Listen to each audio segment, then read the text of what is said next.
Welcome mga ka-learn! Muli ako si Teacher Lloyd. Nandito tayo ngayon sa ating Real Talk, hugot na may seryosong usapan. Ang pag-uusapan natin ngayon, 6 ways on how to learn. Paraan para matuto. Kung ikaw ay isang estudyante, watch this video and this is for you. I'm also inviting parents and teachers na panoorin yung video na to kasi makakatulong din po ito lalong-lalo na mas maunawaan natin ano ba ang kailangan gawin ng isang mag-aaral sa loob ng silid-aralan para matuto. Alamin ang sekreto para matuto. Let's learn the basic. Hirap ka bang matuto? Ano ang mga dahilan bakit hindi ka natututo o natuto? May sikreto nga ba talaga para matuto? Ito ngayon ang pinakamalaking tanong mo, no? Paano ang matuto? So sa pagtuturo bilang isang guro, meron kaming tinatawag na teaching learning process. There is a process of transmission of knowledge and imparting skills from the teacher to students, or there is a process of acquisition of knowledge and skills received and attained by the students. Okay, so sa teaching learning process, meron tayong teacher at merong learner. So it is a process. So may nangyayari habang nasa loob ng silid-aralan, may transmission of knowledge. Okay, so ito yung ibinabahagi or pinafacilitate ni teacher yung lesson sa mga estudyante, and at the same time, may acquisition of knowledge and skills coming from the students. So yun yung tinatawag nating teaching learning process. Okay? It also involves the formation of values and behavior, or what we call right discipline aside from academic learning. So sa teaching learning process, hindi lang sa loob ng paaralan namin tinuturo yung academic learning. Okay? So dito tinuturo din namin yung values and behavior. So that is why we have also subject na edukasyon sa pagpapakatao.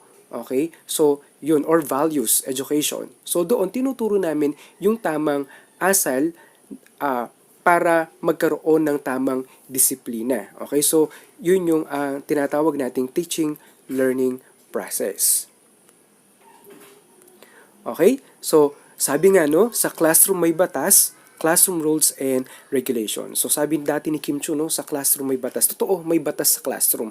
Ang tawag natin dyan ay classroom rules and regulations. So, gumawa ako ng vlog tungkol dito dun sa pahayag ni Kim Chu sa classroom may batas, bawal lumabas. If you can go with my YouTube channel, Lloyd Balatbat, search nyo po yung vlog na yon. So, may title siya na sa classroom may batas, bawal lumabas. So, para magkaroon po kayo ng ideya, ano ba talaga yung classroom may batas na sinasabi ni Kim Chu sa loob ng silid-aralan. So, I'm inviting you to watch that vlog. So, nasa vlog ko po yon, or ilalagay ko po dito sa baba sa description box para po mapanood nyo rin po yung vlog na yon.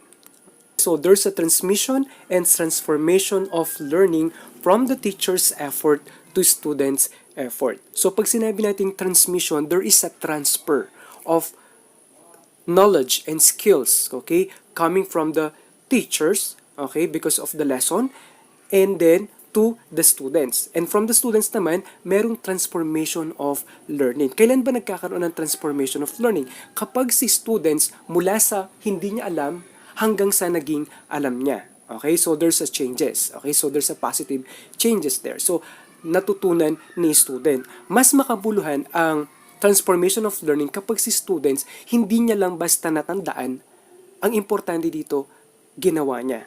Okay? So there's an application of what the student learned. Okay? So yun tinatawag nating transformation of learning. So it's also consolidated effort between the teacher and the students. So yung teaching learning process, hindi yan mabubuo kung walang teacher. At hindi rin yan mabubuo kung walang students. So the teacher and the students go hand in hand to complete the process of learning. So sila yung pinaka-importanting tao dun sa teaching learning process inside the classroom. Okay, so teacher plus students equals learning. So sabi ko nga kanina, kung walang teacher, walang learning. Kung walang students, walang learning. When we talk about learning inside the classroom. Okay? So teacher plus students equals learning.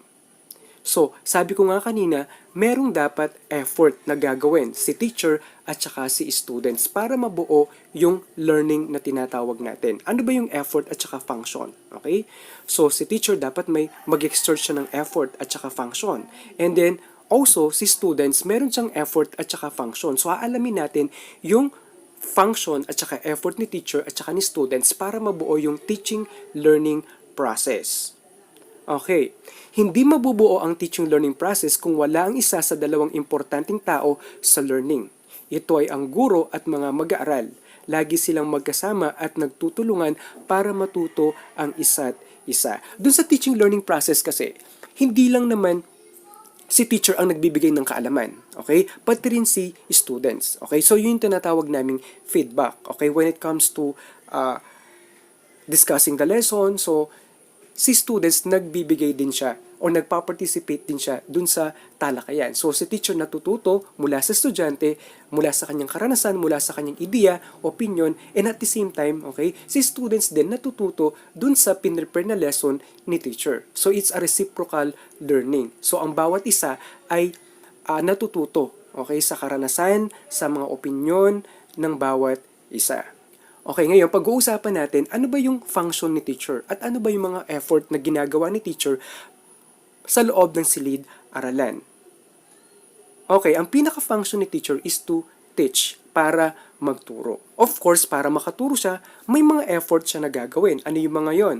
Prepare lessons. Okay?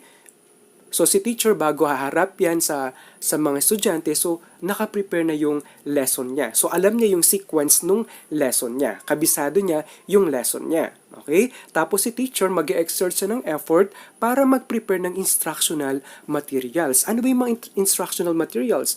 Like example, no, si teacher gagamit siya ng visual aids, okay? Lahat sa mga visual learner. Tapos gagamit siya yung mga traditional, ito yung gumagamit ng kartolina. So si teacher, no, nagsasaga siyang magsulat, okay, dun sa kartolina. Tapos may ibang teacher na nagpiprint sila ng mga visual aids para makatulong sa mga estudyante, no. Ano pa ba? Yung ibang teacher gumagawa ng PowerPoint presentation. So they incorporate technology sa teaching nila. And then formulate strategies and techniques in facilitating the lesson. So si teacher, nagpo-formulate siya ng strategy. Ano ba yung strategy gagawin natin? Ano ba yung akmang technique, okay, or activities na pwede namin gawin para mai-facilitate ni teacher, okay, yung lesson ng maayos. So ilan lamang yan sa mga major functions na ginagawa ni teacher at binibigyan ng effort ni teacher. So yun yung prepare lesson plan, instructional materials, of course strategies and techniques in delivering the lesson. Okay? Next, so ngayon nalaman natin ano ba yung function ni teacher at ano yung effort ni teacher. Ngayon tingnan naman natin, of course, yung function ni students. Okay? So hindi lang si teacher yung may function dito. Hindi lang si teacher yung nag-exert ng effort para mabuo yung learning. So dapat bilang isang mag-aaral, meron ka ding dapat gawin. At ano tong mga ito? Ayan, to learn. Okay? Ang trabaho mo is matuto. Paano ka matututo? Okay? So yun yung pinaka function mo is matuto. Yun yung pinaka nais mo, 'di ba? Kaya ka pumapasok sa school, hindi lang para mag-aral, kundi para matuto. Paano matuto? How to learn. Okay. So let's go on students part, okay? Effort and function. Okay? Yan. So, gagamitin natin yung salitang learn. L-E-A-R-N. At sa kabilang banda, gagamitin natin yung salitang matuto. Okay? So, M-A-T-U-T-O. So, bawat letra na yan, bibigyan natin yan ng kahulugan. Ito yung mga effort or function or part na gagawin ni students para mabuo yung learning sa loob ng silid-aralan. Okay? So, ang focus natin dito, si students nasa loob siya ng silid-aralan. Ano yung mga effort or function na gagawin niya para siya matuto? To learn at matuto. Okay? Isa-isahin natin. Letter L, listen. Okay? Letter M, makinig o pakikinig. Okay? Kapag pa nakikinig ka, matututo ka. Tama, matututo ka, right? So, pakikinig lang yon, pwede kang matuto. So, habang si teacher, nagkakaroon kayo ng talakayan, makinig kay teacher. Makinig sa mga kaklase kapag sila ay sumasagot sa mga tanong ni teacher. Kasi sa pakikinig, pwede kang matuto. Okay? So, yun yung L, listen. M, makinig o pakikinig. So, ito yung skills na dapat na unang malaman or matutunang gamitin ng isang mag-aaral. Matutong makinig. Learn how to listen. So, yun yung pinaka-importante. Okay? Bilang isang mag-aaral. Believe me, ito yung pinaka-isa sa mga importante. Kapag nasa loob ka ng silid-aralan, so, listen. Listen to your teacher. Listen to your classmates. Next, E, engage, experience. Okay, sa letter A, actual na maranasan. Ano ba tong engage na to or experience? It means participate. Okay? Makibahagi, makilahok. Okay? Kapag nagkakaroon ng talakayan or activity, okay, sa loob ng silid-aralan, sumali ka. Okay?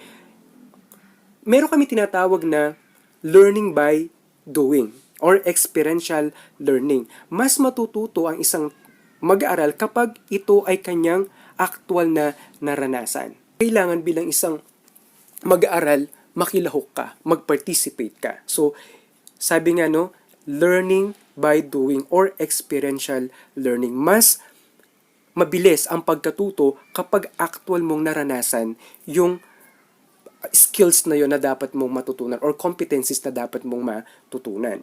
Okay? And then, letter A, asked. And then, letter T, tanong or magtanong. Ito din kasi yung problema ng isang mag-aaral, no? Hindi sila nagtatanong. Kapag si teacher sinabi, okay class, naiintindihan nyo ba yung lesson? Wala ba kayong tanong? Wala po. Naiintindihan nyo ba yung lesson? Opo. Okay? So, yun yung lagi ang sagot. Pero as a teacher, wag tayong maniniwala agad. Okay? So, anong gagawin ni teacher as an assessment? Okay? So, syempre, tatanungin. Okay? Magtatanong si teacher kung naiintindihan niya ba talaga. Okay? Lalo na yung mga, alam mo mga estudyante mo na mga medyo mahina sa klase, so yun yung bibigyan mo ng pansin. Okay, kung talagang naintindihan nila yung lesson. So as a students, kailangan magtanong ka. Sa pagtatanong, matututo ka ba? Oo, matututo ka. Kaya ka nagtatanong kasi hindi mo siya alam. Kaya ka nagtatanong kasi mas gusto mo, mas marami pa or gusto mo pa ng mas malalim na sagot. Kaya ka nagtatanong kasi hindi ka pa satisfied or hindi mo pa alam yung tamang sagot dun sa tinatanong mo. Okay? So, bilang isang mag-aaral, matuto kang magtanong. Okay? Ask questions. Pag hindi naintindihan, wag lang puro tango ng tango or oo ng oo. Okay? So, let's go on letter R. Read and research. Magbasa. Okay? At sa Tagalog, usisain, hanapin o magbasa. Pag sinabi natin research, usisain, alamin mo, research mo, okay? Halimbawa, nagdi-discuss si teacher, no? Hindi mo na itanong kay teacher or gusto mo pang mapalawak ang iyong kaalaman maliban dun sa information na binibigay ni teacher sa'yo, so you can search, okay? Punta ka sa Google, mag-research ka, okay? Magkaroon ka ng self-learning, okay? So, mag-exert ka ng effort para mas malalim pa na matutunan mo yung gusto mong malaman, okay? So, reading, okay? Importante din yung reading. Sa pagbabasa ba matututo ka? Oo, matututo ka, okay? So, kapag nagbabasa ka, ano ba yung matututunan mo? Kasi makakakuha ka ng mga bagong impormasyon. And at the same time, pag may mga salita doon na hindi mo naintindihan, ayun, i-research mo. Hanapin mo yung kahulugan na yun para mas higit mo na maunawaan ang iyong binabasa or yung gusto mong malaman. Okay? Next, note-taking. Okay? Letter T, talaan or sulatin. Okay? Ito yung pinakaisa din sa problema ng mga mag-aaral, no? Note-taking. Hindi sila nagsusulat or hindi nila tinitake down notes kung ano yung mga sinasabi ni teacher. Okay? So, during discussion kasi, hindi naman kasi lahat natin matatandaan yan. Right? Although nakikinig tayo, pero hindi naman lahat matatandaan yan. So, ang kahalagahan ng note-taking, so yung mga importanteng salita na sinasabi ni teacher na alam mong makakatulong sa'yo, isulat mo yon sa notebook mo. bakit meron tayong note-taking? Note-taking, para at least pag uwi mo, marireview mo yung mga lesson. Sabi ko nga kanina, hindi lahat, kahit nakikinig ka, hindi lahat matatandaan mo. Okay? So, kailangan matuto kang mag-take down note. Okay? So, yun yung importansya ng pagkakaroon ng notebook. And then, letter O, observation. Okay? So, ilalagay natin doon, O, observation. Okay? So, sa pag-observe ba, matututo ka? Oo, matututo ka. Kahit wala, halimbawa no, sa YouTube, okay, may pinapanood ka, kahit wala siyang salita na lumalabas doon, okay, yung character doon, walang salita na lumalabas, pero nakikita mo paano niya ginagawa, through observation, you can learn.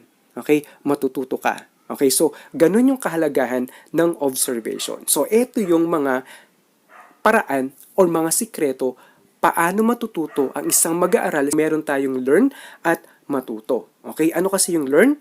L, listen. E, engage or experience. A, ask. R, read and research.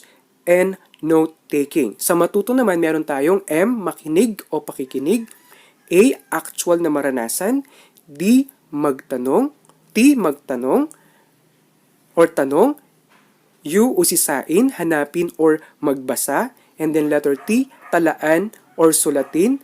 And O, observation. At dinagdag natin yung O dun sa learn, observation. So, yan yung mga kailangan ng isang mag-aaral para matuto. Yan yung sekreto para matuto and to learn.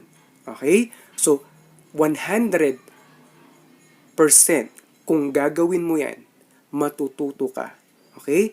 Gawin mo lang yan, yung learn and matuto. Madali lang naman siyang tandaan eh. So, ginamit yung salitang learn at salitang matuto para mas madali mong matandaan yung mga paraan or ways on how to learn. Okay? So, sana naging maliwanag ang sinabi kong pamamaraan na ito sa inyo. Ang pakiusap ko lang, gawin mo. Okay? Gawin mo siya. Okay? So, ngayon, titignan naman natin bakit hindi natututo. Okay? Bakit hindi ka natututo? Okay? Una, hindi nakikinig. So, dito ginawa lang nating negative. Okay? Hindi nakikinig. Okay? So, nagdi-discuss si teacher, hindi ka nakikinig. Or minsan, okay, na makikita mo, no, yung mata, nakatingin sila sa teacher, pero yung isip, malayo ang iniisip. Tapos, oo lang sila. Kunwari, tango ng tango, naintindihan, pero hindi naman pala. Okay? So, pretending lang na naintindihan yung lesson. Pero in reality, hindi nila nauunawaan. Next, ayaw maranasan o ayaw sumali. So, pag may mga group activity na, no? So, yung iba, ayaw sumali, ayaw mag-participate. Okay? Lalo na kung ang subject, meron kayong drills or role-playing. Okay? So, yung iba, ayaw sumali. Okay? So, sabi ko nga kanina, mas maganda na sumali ka. Okay, sa mga activities sa loob ng silid-aralan, especially kung group activity yan. Next, hindi nagtatanong. So, hindi ka nagtatanong, puro oo ka lang ng oo. Pag sinabi ni teacher, naintindihan, opo. Wala ka bang tanong? Wala ba kayong mga tanong? Wala po. Okay? So, bilang isang mag-aaral, learn how to ask questions. Kapag lalo na kung hindi mo naintindihan talaga yung lessons. Kasi gagawin mo lang bilang isang estudyante, magtanong. Okay? Hindi nagbabasa, hindi nag-uusisa. So, hindi ka nagbabasa. Sinabi ni teacher, okay, class, okay, for our lesson tomorrow, advanced reading, page ganito, ganyan-ganyan. Okay? So, may book ka, hindi mo binasa. Okay? So, yung book, nasa loob ng bag mo, hindi mo man lang binuksan. Okay? Tapos, hindi ka nag-uusisa, hindi mo nire-research. Okay? So, yung iba pang informasyon na kailangan mong matutunan. So, nowadays, napakadali ng pagre-research, right? Lalo na especially kung meron kang gadgets. Okay? So, madali yung searching ng information. So, unlike nung panahon namin, okay? So, kailangan mo pang pumunta ng library, okay? Tapos, hahanapin mo yung book. Tapos, isusulat kamay mo pa. So, ngayon, napakadali na lang, no? Ng pagkuha ng information, lalo na sa paggamit ng technology ngayon. Okay? So, i-google mo lang siya. Okay? Tapos, screenshot mo lang. Okay? So, yun. Next, tamad magsulat o hindi nagsusulat. Hindi nagmamasid. Okay? Hindi ka nag-o-observe. Kailangan matuto ka ring tumingin sa paligid mo. Kasi matututo ka din sa kanila eh. Okay? Hindi lang naman si teacher, okay? Ang nagbibigay ng kaalaman, pati yung mga classmate mo. Okay? So kapag may drills, observe mo paano nila ginagawa. Okay? Pag may experiment dyan, so tignan mo kung paano yung process. Okay? So kailangan matuto kang mag-observe. Okay? Okay, in short, tamad. Okay? Sabi ko nga, walang BOBO. Okay? So, nung ipinanganak tayo, wala tayong alam. Tama? Okay? Wala tayong alam nung pinanganak tayo. Okay? So, because of our environment, natututo tayo from our parents. Okay? Papasok na tayo sa school, sa formal schooling. Natututo tayo. Okay? Sa academic learning. Okay? Tapos sa mga taong paligid natin, sa mga pamilya natin, kamag-anak, okay? So, natututo tayo. Sabi ko nga, walang taong BOBO. Marami taong tamad. Okay? Tamad makinig, tamad mag-participate, tamad magtanong, tamad magbasa, tamad mag-research, tamad magsulat, tamad mag-observe. Okay? So, yun ang problema. So, dapat tanggalin mo yung attitude na yan. Okay? So, hindi pa tayo tapos mga ka-learn. So, I'm just inviting you to subscribe on my YouTube channel, Lloyd Balatbat, for more informative videos. Kindly click the subscribe button below, yung kulay red, and then the notification bell para sa mga susunod nating video, ma-notify kayo. Okay? So, share the knowledge. Okay? So, i-share natin yung ating kaalaman. Okay, so ngayong pagpapatuloy natin, may dalawang uri ng mag-aaral. Ito based on my observation, based on my experience, kung ano yung nakita ko, okay, bilang isang guro, okay, sa loob ng silid-aralan. Okay, so merong readiness to learn at saka resistance or reluctance to learn. Okay, so pag sinabi natin readiness to learn, ito yung mga mag-aaral na ready pumasok sa school, excited pumasok sa school. Yung mga resistance or reluctance to learn. So ano ba yung mga characteristics ng mga mag-aaral na to? Okay, let's go on first the students na readiness to learn. Okay, prepared to learn, handang matuto. Okay, so excited siyang pumasok sa school. Okay? So, hindi na siya gigisingin ni nanay. Alam niya kung anong oras ang pasok. Advanced reading. Pag sinabi ni teacher na, okay, class, read our next lesson, page ganito, ganyan. So, nagbabasa yan ng lesson. Okay? Tapos, ito yung mga estudyante din na gusto nila magkaroon ng libro. Okay? Pag nagdi-distribution na ng books, gusto nila lahat ng subject, meron silang libro. Kasi masipag silang magbasa. And then, kompleto, ang mga gamit. Okay, yung school supplies niya, yung books niya. So, bago siya aalis ng school, titignan niya kung may ballpen ba siya, may lapis ba siya, kompleto ba yung mga libro niya. Okay? So, pagdating naman sa silid-aralan, ito yung mga nakikinig. Okay? Ito yung mga nagtatanong kapag hindi nila naunawaan yung lesson. Ito yung mga masipag magsulat. Tapos, eto din yung mga nakikilahok or nagpa-participate kapag may activity. Alam niyo yung mga mag-aaral ngayon, no? Pag, halimbawa, sasabihin mo, let's have games. Ayan, gustong-gusto nila yung mga yan. Okay? So, of course, while you're having games, kailangan naka-incorporate pa din yun, related pa din yun dun sa lesson. Okay? Sabi nga natin, no? Learning while having fun. Okay? So, ngayon, tignan naman natin, ano ba yung characteristics ng isang resistance or reluctance to learn, okay, na estudyante. Okay, not prepared to learn. Okay, ito yung papasok sa school, okay, parang unahin niya pa yung paglalaro, sila prepared to learn. Okay, papasok na hindi kompleto ang gamit, walang lapis, walang ballpen, walang dalang libro. Okay, ito yung pag sinabi ni teacher, okay, pag during the discussion na magtatanong na si teacher, hindi nakakasagot kasi hindi nagbasa ng lesson. Okay? Yung mga advanced lesson. Tapos, sila yung mga hindi nakikinig. Mas nakikinig pa sila sa kanilang katabi. Okay? Nakikipag-chat or nakikipagkwentuhan sa katabi. Hindi nagtatanong, oo lang ng oo. Okay? Hindi nagsusulat. Okay? Tamad magsulat. Hindi nakikilahok sa mga gawain. Okay? So, alin sa dalawa na yan? Okay, meron ka. Ikaw ba yung tipo ng estudyante na readiness to learn or ikaw ba yung resistance or reluctance to learn? Okay? So, alin ka dyan sa dalawa. Okay, so sabi natin kanina, yung mga mag-aaral na resistance or reluctance to learn, eto yung mga tamad. Okay? Sila yung mga tamad makinig, tamad ayusin yung mga gamit, tamad gumawa ng assignment, tamad magtanong, tamad magsulat, tamad participate sa mga activities sa loob ng silid-aralan.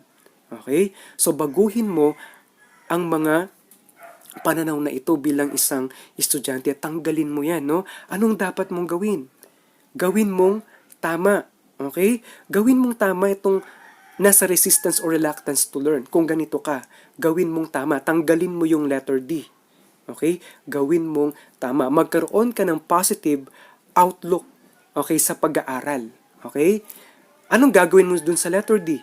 Yung letter D, bibigyan mo siya ng determinasyon. So, kailangan magkaroon ka ng determinasyon para matuto. Ano ba yung determinasyon para matuto? Ito yung willingness mo na matuto. Kaya ako pumapasok sa school, kaya ako nag-aaral kasi gusto kong matuto.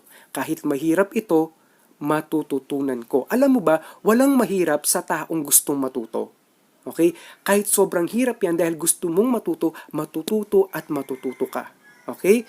Huwag mong isiping mahirap, okay? Kasi pag inisip mong mahirap, mas lalong mahirap. Pero pag inisip mo, okay, mahirap siya pero gagawa ako ng paraan para matutunan ko to or para mapadali, yun yung mas magandang positive outlook ng isang mag-aaral, okay? So yung tamad, tanggalin mo yung D, lagyan mo ng determinasyon, okay? So ano ba yon? Tamang determinasyon sa edukasyon. So magkaroon ka ng tamang pananaw, okay? Tamang determinasyon kung ano ba talaga ang kahalagahan ng edukasyon. Okay? So sinasabi natin mahalaga ang magkaroon ng edukasyon. Okay? So anong dapat gawin? Tamang determinasyon sa edukasyon. Okay? So I hope malinaw to sa mga mag-aaral. Okay. Tamang determinasyon, ito ang pinakaunang kailangan mong gawin isa isip at isa puso kung gusto mong matuto. Your willingness to learn. Okay? So, di ba, kahit kami mga teacher na gustong-gusto namin kayong matuto, ginagawa namin lahat ng paraan, okay, para matuto kayo, pero kung ikaw, ayaw mong matuto, okay? Ayaw mong magkaroon ng kaalaman, okay? So, wala din kaming magagawa. So, ang unang-unang gagawin mo, kailangan magkaroon ka ng willingness to learn. Magkaroon ka ng motivation para matuto. Of course, kami mga teacher, we always motivate you na mag-aral ng mabuti, okay? Para magkaroon ka ng kaalaman in the future, makapagtapos ng pag-aaral. Dito, tinuturo din namin paano ba yung magsumikap mag-aral. Ka ng tamang determinasyon sa edukasyon. Okay? Ilagay mo sa isip mo ang mga salitang to. Gusto kong matuto, matututo ako. Gusto kong matuto, matututo ako. Gusto kong matuto, matututo ako. Okay? So ito ikukwento ko lang Nung nag-aaral ako nung elementary, I'm just an average student. Okay? Although nasa section 1 kami, so during that time, 3 section lang kami. So nasa section 1 ako, average student lang ako. Okay? So siguro nagsusumikap lang akong mag-aral. Kasi that time, ayaw ko yung nag-absent. Okay? Kasi iniisip ko pag nag-absent ako, marami akong mamimiss na lesson. And at the same time, halimbawa, nag-quiz sila that time, okay, maapektuhan na yung grades ko. Okay? Tapos nung high school ako, okay, so yun, nagpursige na akong matuto. Okay? Kasi nakikita ko sa mga kaklase ko, okay, nag-strive talaga sila. Kasi nung high school ako, nasa section 1 pa din naman ako. Pero still, average student pa rin naman din ako. Okay? So yun, na-encourage ako na mag-aral dahil din sa mga kaklase ko. Okay? So, tas nung college ako, eto kwento ko lang sa inyo, no? Kasi nung nasa second year college na ako, okay, nagtataka ako dun sa lobby, okay? Sa lobby ng school namin, may mga nakapost doon, may nakadikit na ganun. Tapos, yung mga ibang classmates ko, tinitignan nila, okay? Yung mga nandoon. Ako na-curious ako ngayon, so tinignan ko. Tapos nakita ko yung mga pangalan ng mga ibang kaklase ko. Okay? Nandoon yung pangalan nila. Tapos, tinignan ko, yung pala yung mga tinatawag nilang president's list tsaka dean's lister. Okay? Ano ba to? Sabi ko, ano yung president's list? Ganyan-ganyan. So, nung tinanong ko sa kaklase ko, yan yung mga matatalino. okay, sa mga department natin, ganyan-ganyan. Sabi niya, ay, ganun ba? Sabi kong ganun. Tapos napaisip ako. Tapos sabi ko sa sarili ko, kahit minsan lang makita ko yung pangalan ko dyan, masayang masaya na ako. So nangarap ako, okay? Nangarap ako na makita ko yung pangalan ko dun sa listahan. Anong ginawa ko? Una, nangarap ako kasi gusto kong ma-achieve yung mga na-achieve ng ibang kaklase ko. Tapos, pangalawa, anong ginawa ko? Pinagtrabahuhan ko. Nag-aral akong mabuti. So, ano na yon, nag-aral talaga ako ng mabuti. Yung prelim ko, okay, yung grades ko matataas, 1 point something, okay, 1.5, 1.75, ganyan. Wow, sabi kong ganun, nakakaya ko, kaya ko palang gawin, sabi kong ganun, no? Okay, so nung dumating yung midterm, so of course, bigayan na naman ng grade, so nakita ko yung grade ko, meron akong subject doon na 2.25. So, nung nakita ko yun, nalungkot ako, of course, okay? Bigla akong nanghinayang, bakit ganito? Bakit bumaba yung grade ko, 2.25? So, nung naisip ko, meron pang finals. So, pagbubutihan ko sa finals, sabi kong ganun. Kasi, kailangan ko talagang ma-achieve yung goal ko na makita ko yung name ko dun sa board na yon, sabi kong ganun. So, nag-aral ako ng mabuti. Tapos, nung finals na, okay, so nakita ko yung grades ko. Okay, wala akong dos. Ang pinakamababang grade ko is 1.75. So, doon ko napatunayan na kung magsusumikap kang mag-aral, magagawa mo. Okay? Kung pagsisikapan mo, okay, mag-exert ka ng effort, okay, makakaya mo. Kaya ko pala. Okay? So, yun yung sinasabi ko, no? So, walang taong BO-BO. Marami lang taong tamad. So, ang ginawa ko that time, dahil nga gusto kong makita yung pangalan ko sa mga dean's lister, nagsumikap ako, nag-exert ako ng effort, ng maraming effort para ma-achieve ko yung goal ko. So, yun. Okay? So, naging dean's lister ako. So, nung in-award sa akin yung, sinama ko yung nanay ko para at least naman, no, makita niya na yung pagsusumikap nila sa akin, yung pagpapagod nila, okay, eto, okay? So, nagkaroon ng positive naman. Okay? So, nakuha ko yun. So, hiningi ko din naman kay Lord na kahit minsan lang po, okay, mailagay yung pangalan ko dyan, masayang-masaya na ako. Okay? So, doon ko talaga napatunayan na kailangan mo lang magsikap, mag-aral. Okay? Ayun. So, walang makakahadlang sa taong gustong matuto. Lahat ng bagay na gustong malaman ay may paraan at dapat pagsumikapan. So, tulad ng ginawa ko, talagang walang makakahadlang sa gusto kong objective that time. Okay? So, gusto kong matuto. Tapos, ang ginawa ko, okay, nagsumikap akong mag-aral. So, ito ang tanong ko sa'yo, ikaw, kailan mo uumpisahan na matuto? Kasi ikaw lang naman ang pwedeng makapag-umpisa para matuto ka. So, kaming mga guro nandito para ituro sa'yo yung mga kaalaman or kasanayan na kailangan mong matutunan. So bilang isang mag-aaral, gawin mo yung iyong function. Gawin mo kung ano yung trabaho mo. Okay? So para matuto ka. Ulitin ko ulit yung tanong, ikaw, kailan mo uumpisahan na matuto? Okay? Sa part 2 ng video na ito, tatalakayin naman natin kung ano-ano ang mga pamamaraan na gagawin ni teacher para mag-aral, matuto, or to learn ang isang mag-aaral. So, gagawa pa ako ng isang vlog dun sa part naman ni teacher. Kasi dito, pinakita ko dito, ano yung function or part ni student para matuto. So, dun sa part 2 ng vlog natin, tatalakayin natin ano ba yung mga pamamaraan na ginagawa ni teacher para mas lalo kang matuto kapag nasa loob ka na ng silid-aralan. Okay? So, baybayan ang part 2. Okay? So, sana, no, itong vlog natin to may natutunan ka. So, muli, ako si Teacher Lloyd na nagpapaalala kung gustong malaman, may paraan, kung gustong matutunan, dapat pagsumikapan. Okay? So, mga ka-learn, okay, subscribe on my YouTube channel, Lloyd Balatbat, for more informative videos. So, huwag kalimutan na click and share para ma-share natin yung knowledge na ito sa mga iba. Okay? Thank you for watching.